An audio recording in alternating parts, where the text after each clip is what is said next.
আলহামদুলিল্লাহি রাব্বিল আলামিন ওয়াসসালাতু ওয়াসসালামু আলা আশরাফিল আমবিয়াইল মুরসালিন ওয়া আলা আলিহি ওয়া আসহাবিহি আজমাইন। হাফেজ তৈয়ব সাহেব রহমতুল্লাহ আলাইহির স্মরণ সভা ও দোয়া মাহফিলের আজকের সম্মানিত সভাপতি হযরত উলামায়ে কেরাম এবং মাদ্রাসার ছাত্র বিভিন্ন দায়িত্বশীল ভাইয়েরা, চ্যানেল কর্ণফুলী এবং জাতীয় পরিবেশ মানবাধিকারের পক্ষ থেকে আপনাদেরকে মোবারকবাদ জানাচ্ছি। হাফেজ তৈয়ব সাহেব আমার সাথে পরিচয় হয় একটি সেমিনারের মাধ্যমে। এই সেমিনারে আমি উপস্থিত ছিলাম, উনিও উপস্থিত ছিল। আমার সংক্ষিপ্ত বক্তব্যের মধ্যে তিনি আমাকে গ্রহণ করলেন, বললেন আমার মাদ্রাসায় একটু যাইতে হবে। আমি মাদ্রাসায় গেলাম, দেখলাম আসরের আগেই আমি এখানে উপস্থিত হয়েছি। উনি আমাকে নিয়ে আসরে সালাত আদায় করলাম। সালাত আদায়ের পরে আমাকে কিছু কথা বলার জন্য বলল। এর আগে আমি কিছু ওনার মুখ থেকে আলোচনা শুনলাম। বললাম এখানে মসজিদ নাই কেন? আমি তো আজকে 38 বছর পর্যন্ত এখানে আছি, এইভাবেই আমাদের চলে। এমন একজন ব্যক্তি যার মধ্যে কোনো হিংসা বিদ্বেষ নাই। আওয়ামী লীগ, বিএনপি, জাতীয় পার্টি, জামাত, যে কোনো দলের সাথে তার একটি গভীর সম্পর্ক ছিল। সবাইকে ভালোবাসত। বিশেষ করে আমার সাথে এই মসজিদের জন্য তিনি আন্তরিকভাবে আমার সাথে পরামর্শ করত। আমি ওনাকে বললাম, এখানে সেমিনারে বলে ফেললাম, আল্লাহ দিলে মসজিদ হয়ে যাবে, আল্লাহ দিলে মসজিদটা হয়ে যাবে। আল্লাহ রাব্বুল আলামিন ওনাকে পরামর্শ দিলাম। উনি আমার পরামর্শ গ্রহণ করার পর মসজিদের কাজ ধরলাম।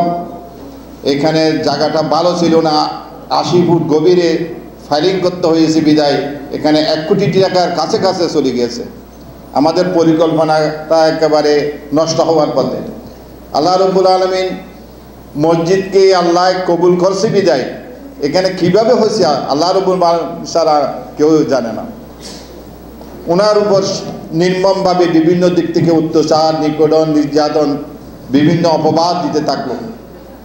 এই যে রেলওয়ের জায়গা হওয়ার কারণে অনেক ঘাত প্রতিঘাত সহ্য করেছে। এমন আলেম আমি আমার জীবনে, আমি যদি আলেম যদি না হই, হতভাগ্য আমরা যারা মাদ্রাসায় পড়তে পারি নাই, আমাদের মতো হতভাগা আর কেউ নেই। বাংলার জমিনে যারা মাদ্রাসা পড়তে পারে না তাদের মতো হতভাগা আর কেউ আছে বলে মনে করি না আমি। কারণ বাংলা শিক্ষার পাশাপাশি যদি আমাদের সাবজেক্টে যদি এই কোরআনটা ভালোভাবে দিত, তাহলে মাদ্রাসা এবং প্রাইমারি আলাদা করা যাইতো না, হতো না। আজ আমরা দুর্ভাগ্য হলে সত্য, কেউ মাদ্রাসায় পড়ে, কেউ প্রাইমারি স্কুলে পড়ে, কেউ হাই স্কুলে পড়ে, কেউ কলেজে পড়ে। কিন্তু দুর্ভাগ্য হলে সত্য, তারা অনেক কিছু থেকে বঞ্চিত। যে রব্বুল আলামিন আমাদেরকে দুনিয়াতে পাঠিয়েছে, যার কোরআন দিয়ে আমাদেরকে পরিচালনা করার জন্য, আমরা পরিচালিত হওয়ার জন্য আমরা যে আমাদের আকাঙ্ক্ষা থাকতে হবে, মনের মধ্যে প্রাণনা থাকতে হবে, সেইটুকু আমাদের মধ্যে আজকে মাদ্রাসা এবং প্রাইমারি স্কুল হওয়ার কারণে অনেক ভুল বুঝাবুঝি আমাদের মধ্যে সৃষ্টি হচ্ছে। আমি আলেমদের মধ্যে একটু কথা বলবো, যেহেতু আমার ভালো লাগতেছে আলেমেরা এখানে আমার সামনে উপস্থিত। এখানে বক্তব্য রাখার মতো আমার সেই জ্ঞান নাই, কিন্তু তবু আমরা মাঠে ময়দানে কাজ করি বিদায়, আমরা এই যে সাংবাদিকতা করি বিদায় আমরা কিছু জিনিস দেখতে পাই। আমাদের নামাজ একটা, আমাদের কোরআন একটা, আমাদের হজ করি আমরা একরকম, জাকাতে একরকম, সব কিছু একরকম। কিন্তু এই যে কেউ দরুদ শরীফ বানাইয়া পড়লো কিনা, কেউ বানাইয়া পড়লো না কেন, এইভাবে ভেদাভেদ করি। আমার মনে হয় এগুলি থেকে আমাদেরকে দূরে থাকা দরকার বলে মনে করি। কারণ আমাদের উদ্দেশ্য হতে হবে একটা, সেটা হলো আল্লাহর জমিন, আল্লাহর দ্বীন কায়েম করা। যদি আমরা করতে না পারি, কিয়ামতের মাঠে আলেমদের বেশি জিজ্ঞাসিত হবে, আলেমরা বেশি এই যে প্রশ্নের সম্মুখীন হবে, একমাত্র আল্লাহর জমিন, আল্লাহর দ্বীন কায়েম না হওয়ার কারণে। আলেম ছাড়া আমাদেরও দিতে হবে। আমরা তো জ্ঞানী, আমরা তো বুঝছি কেন ইসলাম প্রতিষ্ঠা করতে পারলাম না। এটার ভেদাভেদ হলো আলেমদের ভেদাভেদের কারণে আজ আল্লাহর জমিনে আল্লাহর দ্বীন কায়েম হচ্ছে না।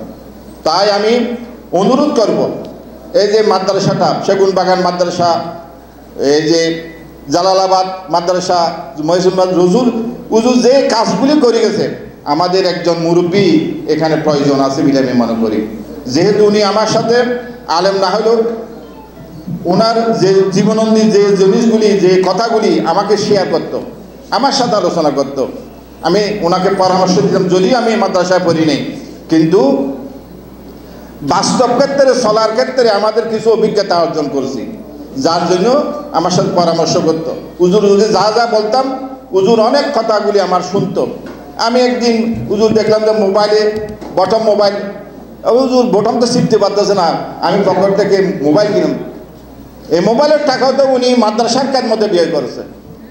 ওনার জীবনে প্রত্যেক আলেম কেউ বলতে পারবে না তার ঘর সৌন্দর্য করার জন্য অনেক কিছু করছে, তার পোশাক পরিচ্ছদের জন্য অনেক টাকা খরচ করতেছে, কিন্তু মৌলানা তৈয়ব সাহেব নিজের ঘরের বিড়াটা বিক্রি করে দিছে।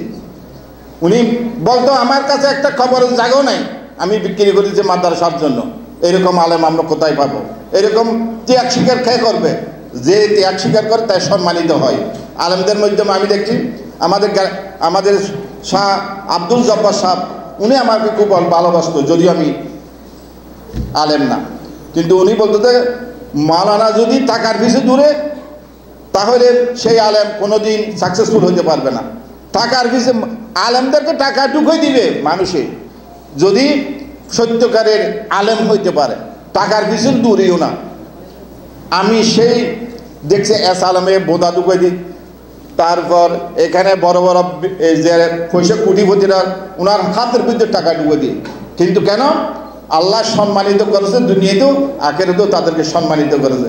মৌলানা তৈয়ব সাহেব, হাফেজ তৈয়ব সাহেব এখানেও সম্মানিত হয়েছে সবার কাছে, আখেরাতেও আল্লাহ তাকে সেই রকম মর্যাদা দান করবে বলে আমি আশা প্রকাশ করি। কারণ উনি এমন এক মসজিদের কারণে এমন একটা জায়গায় ওনার স্থান হয়ে গেছে, আমরা পাবো কিনা জানি না, মসজিদের কোনায় তার দাফন সম্পন্ন হয়েছে।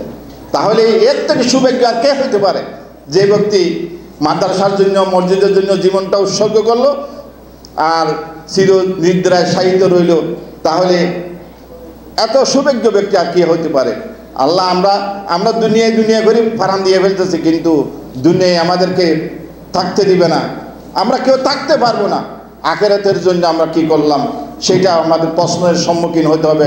মাদ্রাসা ছাত্র হোক, প্রাইমারি শিক্ষক হোক, স্কুলের শিক্ষক হোক, ভার্সিটির শিক্ষক হোক, সবাই একটি বাক্য শুনতে হবে, আমি জীবনে কি করলাম, আমি আর জীবনটা আমার কীভাবে পরিচালিত করলাম। তাই আমি অনুরোধ জানাবো, এই মাদ্রাসাগুলি আমরা আপনাদেরকে সহযোগিতা করব। এই মাদ্রাসাগুলি যেন কোনো রকমের হুজুরের ঘাটতিটা যেন কারণে যে মাদ্রাসার ক্ষতি না হয়। আমরা আরও অনেক এই যে শিক্ষক এখান থেকে বিদায় নিয়েছেন, তাদেরকেও এই মাদ্রাসার প্রতি একটু ভালোবাসা প্রকাশ করার জন্য আমি অনুরোধ জানাবো। আল্লাহ যেন আমাদেরকে সে তৌফিক দান করে। ওয়া মা তৌফিক ইল্লা বিল্লাহ। আসসালামু আলাইকুম।